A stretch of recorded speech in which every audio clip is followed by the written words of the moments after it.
Have you heard the old saying, don't judge a book by its cover? But that's what people do, right? We judge everything by outward appearances. In my experience, a great album cover can make or break the decision on whether I buy an album. So go on a journey with me as we look at some great album cover designs and talk about why I believe that you need a personal designer for your album artwork. This is Judged by the Cover. Hey everybody, welcome back to the Judged by the Cover podcast. I'm Josh. I'm Phil. And today, we have a group that I probably haven't listened to an album by them in decades. Yeah. You know, other than like the occasional song on the radio that I may hear at work, I have not listened to an album by this band in ages. So when Phil came to me the other day, we sat down to talk about, planning, like, what are we going to talk about? And he said, hey, do you know this band has a record that just dropped? It like kind of blew my mind because I'll save some of the jokes for later, but I was actually genuinely surprised that they had a new record coming out. So Phil, me too. Give us the story. How did you stumble upon said record? And you can even tease us a little bit Sure. the record and who it is. Just late at night, I'm a Spotify guy. I know you're an Apple Music guy, but I'm on Spotify, and it popped up like the Rolling Stones have a new album dropping in an hour. Rolling Stones. Yeah. And I was like, what? Yeah. Because it blew me away in 2023 when they released their Hackneyed Diamonds album, which I thought was really cool. And I really liked the artwork on that. It was almost like jeweled, like ruby lips, kind of like the logo was all like made a big jewel. Yeah. I think I saw that. It looked cool. It looked really lush. And it was just like we were talking before we started this, like, I'm just intrigued. Like, they've been around so long that they're making new music. Yeah. And it really piqued my interest, even with the countdown. And I don't know if I ever pre-saved it, but the countdown caught my eye. I'm like, wow, okay, this thing's about to drop at midnight, Friday, July 10th. I mean, just days ago, really. Yeah. And I started listening to the singles that were released. I'm like, man, it's like classic new Stones. Yeah. Like true to the Stones. Yeah. I really liked it. Yeah. Pretty wild. I didn't have this on my bingo card for 2026, a new Rolling Stones album. Me either. So that's what we're going to be talking about today. We're going to dive into Foreign Tongues by the Rolling Stones. I was really blown away. I was pleasantly surprised is what I'm going to say from the beginning, because, all these artists, as they age, you start to think like, is it time to hang it up? Yeah. Yeah. And, I think sometimes we unfairly put that on them, and, we want them to be, the Stones from, back in the day, which just think about this. The group, the Rolling Stones, started in 1962. You and I were not even here. Not even thought of. That's crazy. 1962. And they were starting a band, so they were already, they were teenagers. Yeah, so, they probably were already playing, whether, together or not. But they all went to like art school too, by the way. Yeah. I think we looked it up. How old was, not Mick Jagger, Keith Richards? He's like in his 80s now. Like 82 or something like that. Man. These things just like blow my mind. And actually, I was thinking about, we talked earlier this year, the Buddy Guy album. Yes. It in ways, phenomenal, by the way. Yeah, great album. This is kind of a separate conversation, but like that, there's elements like that bluesy feel that the Stones have kind of always had. Yes. Like it jumps out like the first song, it hits you. Yeah. And it made me think of the Buddy Guy album. Well, they're very closely tied with Buddy Guy, and I think they have great respect for Buddy Guy, because the Stones have come out and said, like, Black American blues musicians we have drawn from, and Buddy Guy being one of them. I think they've done collabs with him too. But it's That would funny. make sense. I think what legitimizes, this is just my opinion, what legitimizes the Stones is that they are rooted in the blues. Mm-hmm. So yeah, should older artists hang it up in the pop rock world? Right. You know, that's a tough call because these people are artists. Would you tell a painter to hang it up because they're 82 years old? Right. Would they still have like art inside them? But I think they're true to themselves. Like, they're not trying to be like 30-year-olds. They're not dyeing their hair. You know, they're just guys that play and they love playing. And I'm currently reading Ron Wood's. He's the second guitarist for the Stones. I'm reading his autobiography, and you know, he started out as an artist, as a painter, and then got into some incredible legendary bands before the Stones called him up. But I mean, they're just true to the blues, man. And they just, he just says, I think he had an album out called like, I Feel Like Playing. He's like, I feel like playing.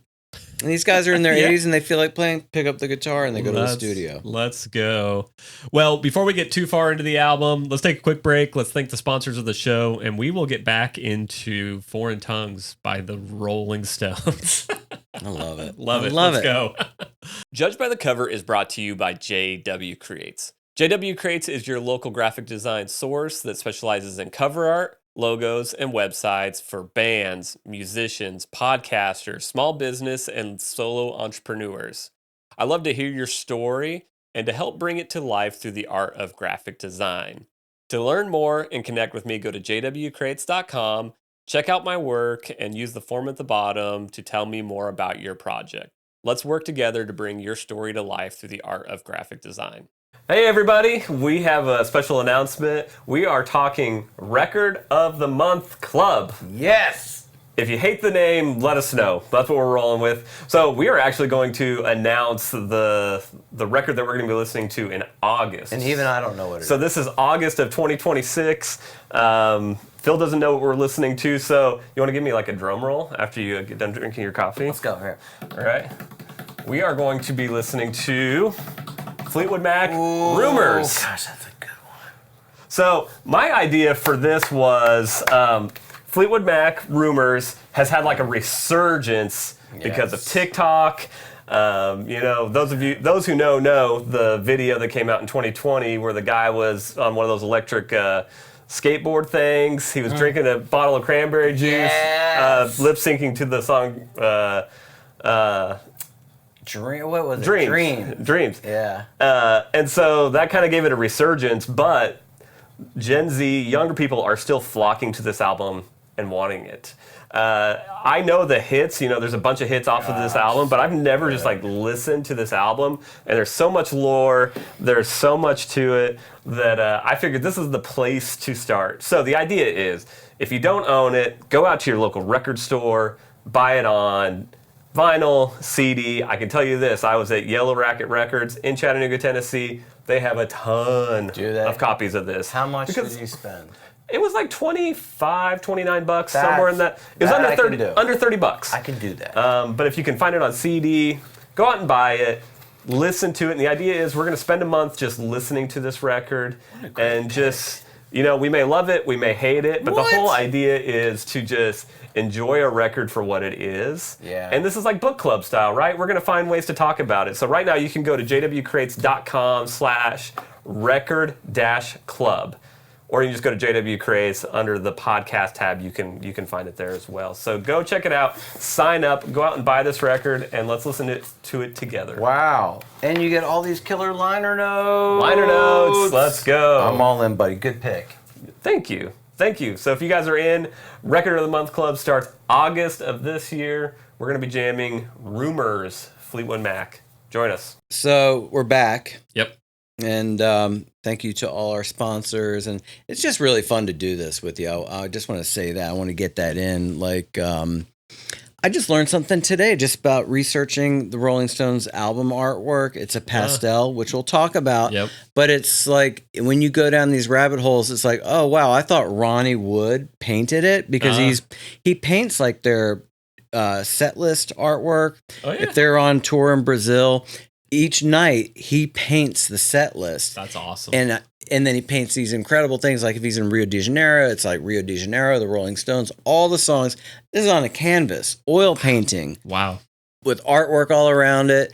And then I don't know if they have it in their private collection or if he sells it, but it's incredible, like the depth of art, that different types of art, different mediums involved. So like when you and I are at the record store digging through the bins, right, for the record here at the mall in Chattanooga, like I picked this book out, Ronnie Wood's autobiography. I mean, if I paid $10 for it, hardcover, it was so good. I bought a second one for a friend of mine because there's so many great stories. So I was already kind of like, I had the Stones on my radar. This is my current read right now. That's so I'm awesome. reading, and I know you and I talk about books on tape or something, or you're waiting for the movie to come out. Yeah, but I like to sit up here in my little studio and read. And I'm such a slow reader, but I'll read these autobiographies, and I love it because I learn a lot about each player. But anyway, Ronnie did not paint the cover art of this new album, which I think I've assumed that he just painted it, and it's not him. Yeah. So we'll get into that a little bit, but tell us about the album. Where does this album come from? The 25th studio album. I don't know if we said that earlier in the intro. I don't know if you did either, but that's crazy. And that's British, and it's the 27th American studio album. That's insane. So, and so that's probably not counting any live albums or EPs, probably. These are albums. Studio albums, 25 of them. Real quick, have you ever seen the Stones live? No, never. Never. No. Okay. I have, and it's just fortunate. It's super fortunate. I had a friend take me to the Stones at LA Memorial Coliseum, where two bands opened for them. On the Steel Wheels tour, and it was probably 1988, summertime in LA, and it was Living Colour, which was like a black metal band, opened for Guns N' Roses. Wow. Second opener act. How crazy is that? You got two opener acts. And then the Stones came on. And I remember the night because Axl fell off the stage. He was so loaded. Oh, no. Which we all thought was cool. It was cool because he got back up and started singing again. I'm good. I'm fine. I'm fine. They just popped his shoulder back into place. Man, gosh. But, so I had the pleasure of seeing the Stones, and I know, look, man, I know there are tons. I've got buddies who will probably rip me on this episode because they're such deep aficionados of the Rolling Stones. But anyway, I have a love for them, and like the album "Tattoo You," again, a face, like their face is always on, or their faces are always on these album covers, and this album cover has received mixed reviews. Like it has. Yeah. What do you see out there in the interwebs on that? Yeah. So, kind of that same thing, mixed reviews. Even Keith Richards, I think, lovingly called the cover, the figure on the cover, Mr. Ugly. I think is what they called it.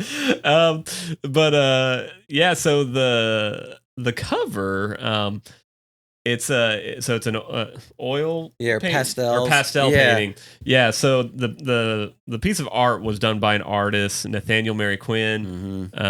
He also actually redid their logo in 2025 as well. Oh, did he? Yeah. So did that, and then also the album cover, and the idea behind the album cover. So it's got this like really cool red color. Maybe I should pull up the picture. May I ask you a question? Yeah.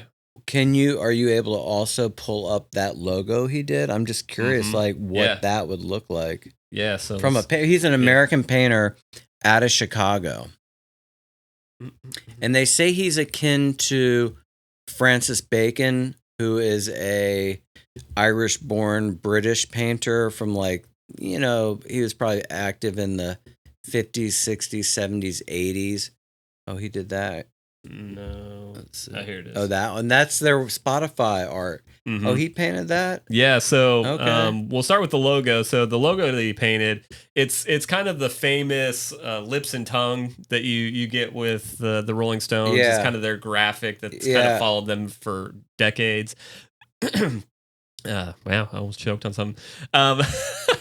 But really, the biggest change is like one of the top parts of the lip is supposed to be kind of this purple color. Yeah. It's supposed to be kind of like a bruise, and so the idea is that Mm. that life and touring, and what are we talking, like 60 years of being a band is kind of taking its punches and its toll on them. Wow. So that was kind of his impression on it, and even the cover art kind of follows the same theme, and the idea that he was trying to speak through this is this idea. When you think about the Rolling Stones, they've been around forever, so there's almost like this immortality Yeah. kind of around them, like the Rolling Stones. Yeah, they're always going to be there, Yeah. and so the idea was to kind of humanize it and not have this like perfect, pretty, you know, digitally made piece of art for the cover.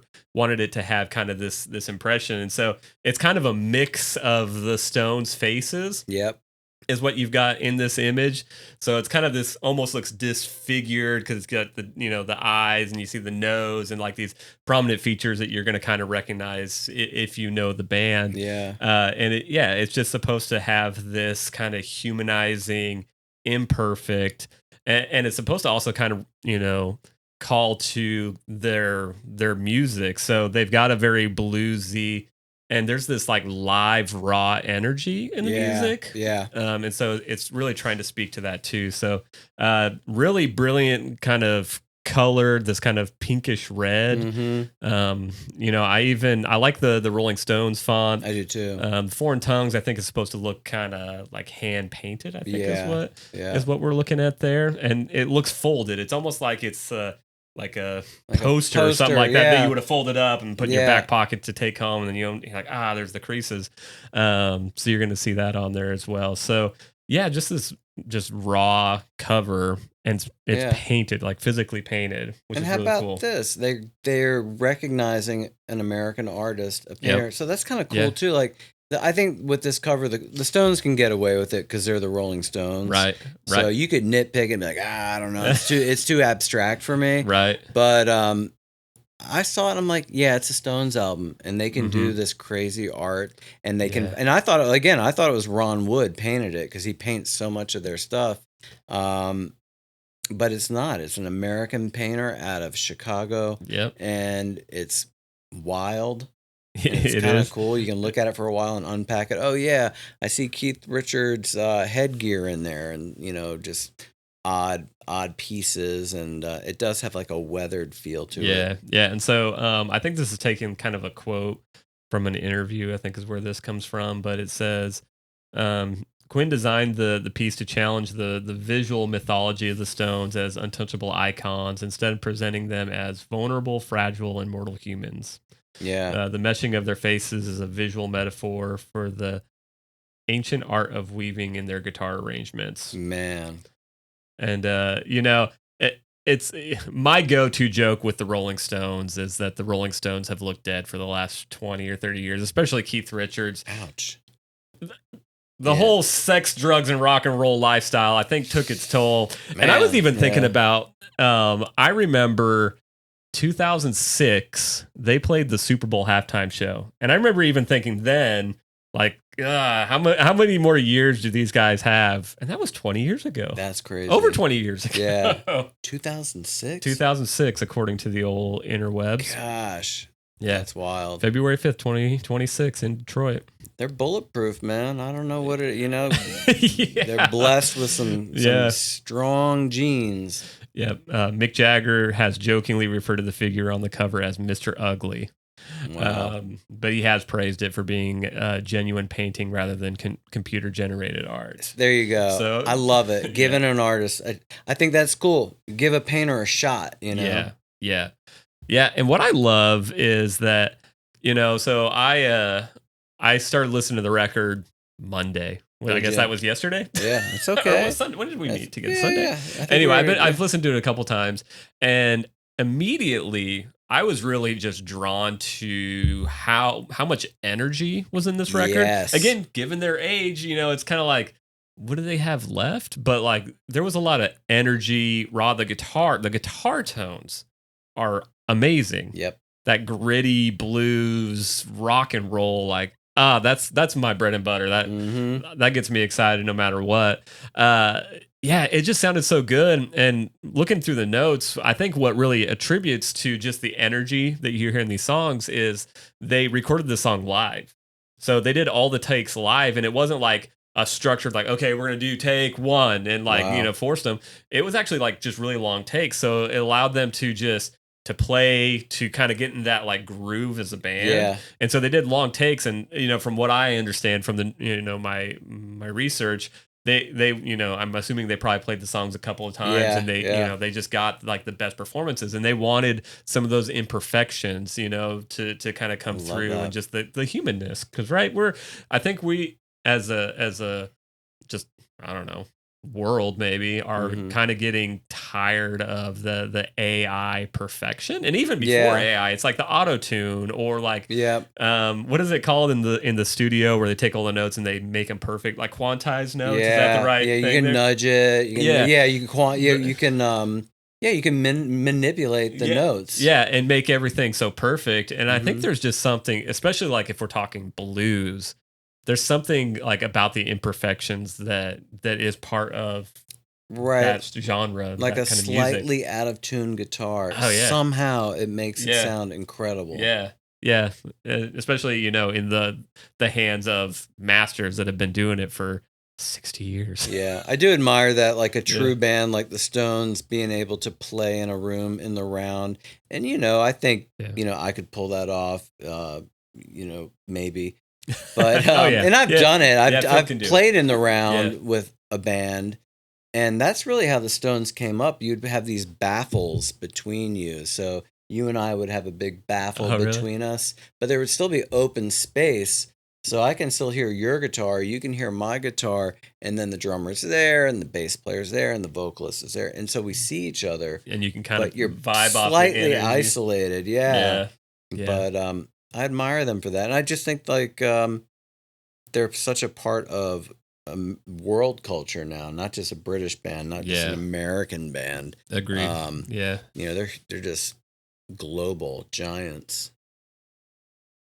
I'm just trying to look through my notes and see if there's anything else on like the art or anything like that I Yeah, wanted I to have touch an base on. interesting bit here where the painter Nathaniel Mary Quinn, he made his first major hit painting. It was titled Charles in Hmm. 2013, Okay. and he got recognized by the director of the Museum of Contemporary African Diasporan Arts in Brooklyn, New York, because I guess he saw a show of his work in Chicago Hmm. or somewhere, and it was like, hey, this guy is doing something kind of cool. And then he got a show in London in 2014, his first solo show at Interesting. Pace Gallery in London. And now this guy is like in major museums, and he's a highly recognized painter, which I just think is really cool. Yeah. That's a rock star thing in your own. I like the way they phrase this on Wikipedia. In 2013, he made his first major hit painting, Charles. Like a hit painting. Yeah, like a hit record or something like that. Yeah. Yeah. But how hard is that? Like, there's an oil painting right there. Yeah. That's a friend of mine named Alex Knight. He's a painter in Virginia. Painted that. It's from a photograph of back in the 80s of just a guy listening to his boombox, Yeah. probably in New York City. But oil painting that's a whole other Yeah. art discipline. Yeah. And to have a hit painting, Yep. you think it's hard to have a hit record? How hard is it to have a hit Yeah. painting? Yeah, especially when you're alive. It's like Yeah. it's usually not until like after the fact Yeah. that artists like get discovered, or People people think, oh, this go guy's so cool. Yeah. Too bad yeah. he's dead and never made a penny. So many artists. Like Van now, Gogh, now everybody right? else is making money off their art. I don't Yeah. know. I know, man. You should see those streaming royalties. Oh man. 0.0001. I'm like, how do you even break a penny up like that? Yeah. Oh man. They don't even make pennies anymore, people. Yep, they're extinct. Yep. I mean, about time. Let's just say it. I don't know. I kind of like pennies. You put them on the railroad track when you were a kid. Your parents tell you not to play on the railroad tracks. What do? I'm gonna play on the You're gonna railroad go play tracks. in the railroad tracks, And then yeah. you put your penny down on there, and the train would come by. You just get off in time because they sneak up on. Trains got a funny way of sneaking up on you. You're down there, you're down there putting your penny on the track, and all of a sudden you look up and you just see Amtrak. You're like, oh, that thing's rolling at you like 80 miles per hour. So you just kind of roll over and go. Man. You can tell me and Phil grew up in like different parts of the world because I grew up in like long flat. You saw that train coming for a long time. This baby was coming around the bend, coming around the bend that was curved like this, is pushing 80, maybe 85 miles per hour. My brother, he's not even looking at it. Yeah. Thanks, Matt. We could have died, man, putting those pennies out. Penny's not dead to me. Oh, man. All right, what else we got? I think there's some cool notes on high profile guests. Yeah. You're gonna have to help me on the word again, but the drummer, is it the original drummer? Charlie Watts, yeah. Charlie Watts. There's one song that he is featured on from like previous recordings. Yes. I can probably find the name of the song, but it's somewhere else in my notes. Yeah, that's all right. So that's kind of a big one. Paul McCartney. Yeah. Played bass on Covered in You. That's crazy. That's the Stones. They can just be like, "Hey, Paul, can you come over?" Right? Just the bass player from the Beatles. Yeah, also a band that from forever ago. Yeah, huge. Yeah, we should do a Beatles episode. Yeah, Did we talk about the conspiracy? We did talk about the conspiracy of not Paul. John Lennon. John Lennon. Is he dead? I think he's dead. That was a sad day. I think he's dead. I think he thought he could kind of live normal in New York City, and the crazy guy got him. You'll have to go back and listen. I forget the name of the episode, so you'll just have to go back and listen to them all. We do talk about the Beatles. Robert Smith of The Cure. Love The Cure. Contributed guitar and synthesizers. On what song did it tell you? It doesn't. It's funny. It would be awesome if they did, but this is what it put in the notes. Mick Jagger spotted him outside the studio wearing a gown and lipstick. I'm out.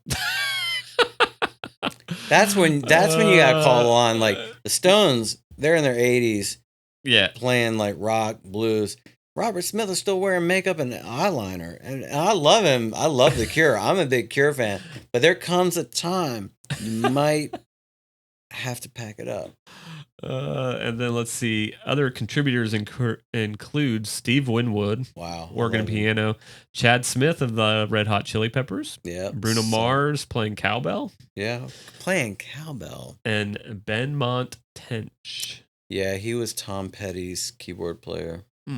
Okay, that's the one name I wasn't. Yeah, you nailed it, Benmont Tench. Hey, looky there. Guy's good too. Is he? Oh, game over. So yeah, Monster album. I was pleasantly surprised. I went into it with like just brace myself. How bad could it be? Yeah. I will say I don't know that there's anything on the album that just like blows me away. That's fair, but I think you have to give it multiple listens. Is it a multiple listen? Yeah, because there's some. I'm probably like 3 or 4 listens ahead of you. Okay. And I would think like some songs are starting to grow on me, like more than others on there, and also there's like humor in there. Like Mick Jagger, they poke fun at themselves. Like you can catch. Yeah. I caught a sense of like wit and humor coming through. Like if you listen to some of the lyrics, you get like a little chuckle. You're like, did he just say that?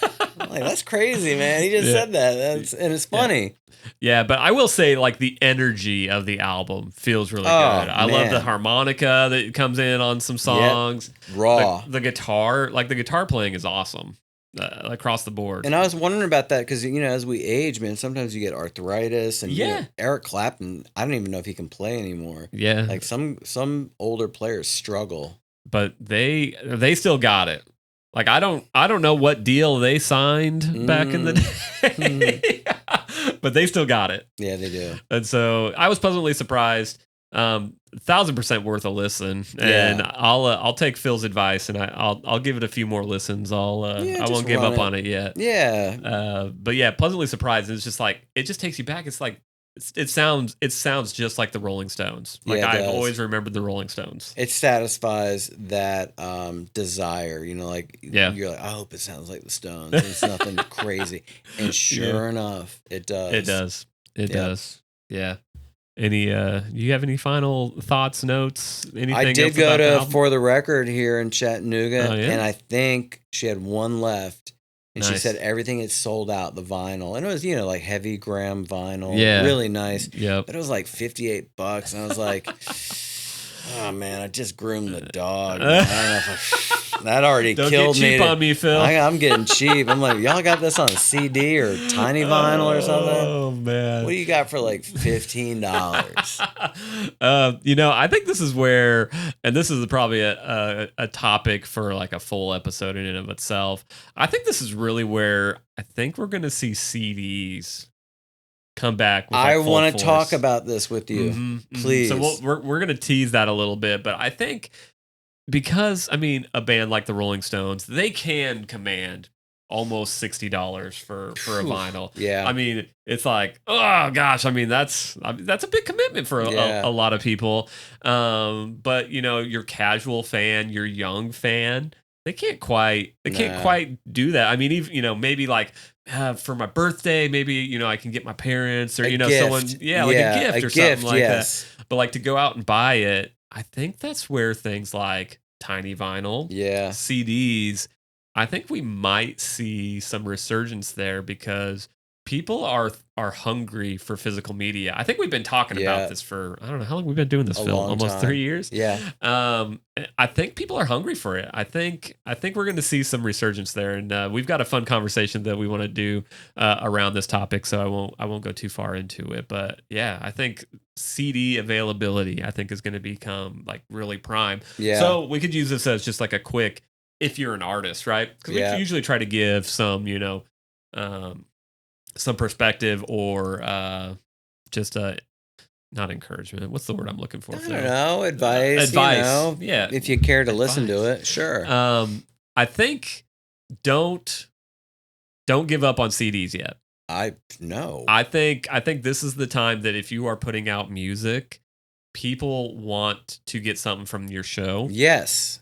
And I think that the CD, I think, is it's going to be the game changer for a lot of people. It's that price point. You can burn these things. You can have them replicated rather cheaply. Yeah. And you're going to sell that at the merch table. And honestly, you can get people to replicate it or just get on TikTok, Instagram. I've seen so many videos where small bands are like, hey, this is how I'm making CDs for my show. They're burning it. They're burning them. And for you young people, when you burn a CD, that's when you take the files off of a computer and you put it on a disc. Gosh, that's crazy. We're talking about this, right? I saw a thing on social media, and it was like, I've lived in a generation where I've recorded music to a cassette tape, burned CDs to my computer, made mixtapes, downloaded MP3s to an iPod, and now stream music directly from my phone. You sent me that. And that is me. And now the cycle continues. Vinyl is at an all-time high. Physical media across the board is, going through the roof. Like I even saw a video, and I don't know where these people are at, but they're starting and not just like a novelty kind of store, but they're starting a movie rental place where you can go and rent movies like you used to do when you used to go to Blockbuster or your corner store that rented movies. Yeah. Like somebody's like, I'm just going to do this because I think people want it. Yeah, they do. And I was even thinking about art. There's my dog, of course, on cue. But I was thinking about even like the paintings. Like this guy had a solo show at a gallery. I've gone to gallery shows and they're fun because there's people around you. People are in a great mood. They're drinking wine and looking at art on the wall. Yeah. And there's something really warm and it's real, man. You're not watching a painting on a computer screen. Like you're experiencing you can smell it. I don't know. I think we're all hungry for these communal events to get together with each other. The humanity of things. And not to just sit behind a screen. 1,000%. 1,000%. on that Well, note. guys, we highly encourage you, go check out Foreign Tongues, the Rolling Stones. Yeah. It's worth a listen. It's worth a few listens. Let us according to know what you Phil. think. Let I'd us know what you really think. want to know. What do Yeah. you think? Yeah, let us know in the comments. And if you are loving Judged by the Cover, if you're on Apple or Spotify, take a quick second and leave us a 5-star review. Tell us what you think about the show. If you're on YouTube, go ahead and hit the like button, click the bell so you know when we drop videos. And, if you're on social media, drop us a comment. Let us know what you think. Let us know what you want us to talk about. If there's a band or an album that you love that we have probably missed, let us know. Awesome. Well, cool, Phil. Well, thank you. Thank you for reintroducing me to the Rolling Stones. Yeah. I pleasantly surprised. Yeah. And I appreciate that. Hey, my pleasure. Shout out to Spotify for doing what they do, man. We'll give Spotify a little Give bit. them a little credit, bit. We'll give you a half penny of praise. Anyway, well, guys, we appreciate it. Thanks for tuning into this episode of the Judged by the Cover podcast, and we will see you on the next one. Bye. Thank you.